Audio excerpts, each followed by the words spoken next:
Hello po guys. So, May nandito po uupo ako. pa dyan. Oo, alam ko. Ito po. Siya kayo may inom.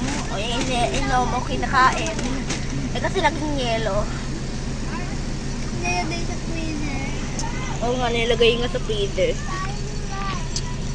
So, ayan po. Say hi. Pamay. Pamay. So, nandito po kami sa bahan. Nahulog. Kain mo, bisin mo. Hindi ako matulog. Lucky. Lucky. So, kumakain po ako ng kante. So, makapalitin po mamaya kapag tapos na po. So, nag-swimming po kami kahapon. So, at sa babae na po. 3, 2, 1,